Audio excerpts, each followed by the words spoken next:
Hey, it's Laura with Low Marie Vintage, and today I'm going to talk about the things that you should not be buying secondhand. When I say secondhand, I mean vintage clothing along with thrifted clothing. Now, I'm a fan of both shopping for vintage clothing and going to the thrift store.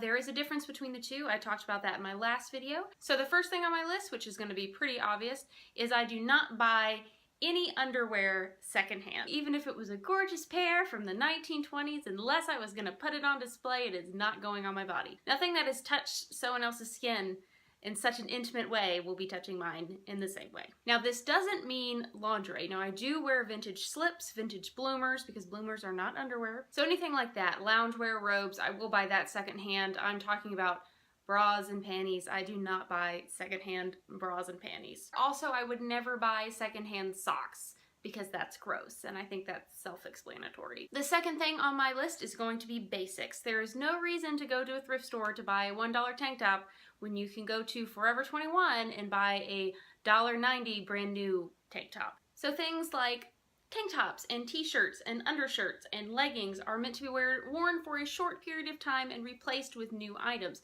They are not meant to last for years and years and years, and usually by the time they're worn out, they're ready to toss. Now, you can use these for DIY projects to cut them up if you need some extra fabric and do other things with them, but you should not be donating them to the thrift store if they're that worn, and you should not be buying them at the thrift store.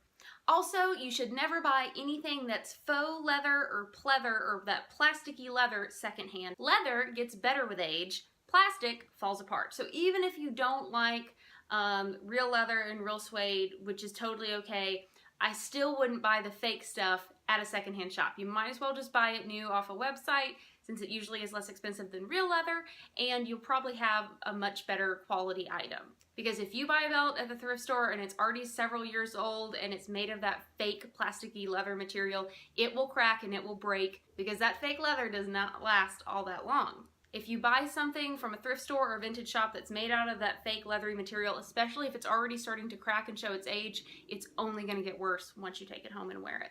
The next thing on my list is more of just a personal problem and not really a preference, but shoes. I do not buy shoes secondhand, but the reason is because I have big feet and I cannot usually find my size. Now, my feet are a size women's US 10, so that's pretty big, but I can still usually find my size at any major shoe retailer. Women who have feet that are larger than a size 10, so size 11 and 12, it's really hard to find shoes in that size. You very rarely see them at the thrift store in good condition, and you very rarely can find a good vintage pair in that size. So for me personally, I have maybe 2 pairs of vintage shoes in my size, and then I have a few other pairs of secondhand shoes in my size, but for the most part it is so hard to find something good quality because there's usually only 2 or 3 there. Really hard to find good quality secondhand shoes in my size.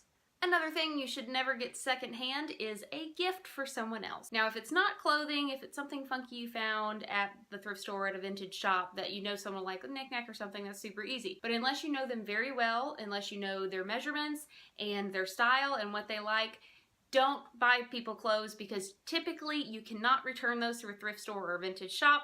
It's not like Kohl's, it's not like Walmart, you cannot take it back. If it's your significant other and you know that he or she is gonna love the thing you've picked out, it will be fine, but for the most part, avoid getting gifts at thrift stores and at vintage shops. And the final thing you should never buy secondhand is something that doesn't fit.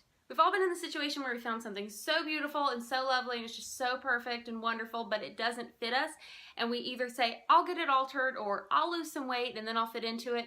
Please don't buy that. Even if you get buyer's remorse and you realize it's not going to work out, you're not going to be able to return it. So that was a list of just a couple things that I avoid when I go to the thrift store or vintage shop, anything I'm buying secondhand. So most of them were things that I really just don't feel comfortable or don't understand why you would buy it secondhand, except for the shoes. Like I said, that was just more of a size thing, and just I have giant feet. So let me know if you'd like to see a video about the things I always buy secondhand, which includes jackets. There's no reason not to buy a wonderful vintage or secondhand jacket. Now, if you like vintage talk and vintage clothing, be sure to subscribe for more videos like this. You can find me on social media. I'm at Low Marie Vintage everywhere. If you buy anything from the Low Marie Vintage online shop, please tag me on social media. I would love to see you wearing it. Thank you so much for watching. I'll see you next time.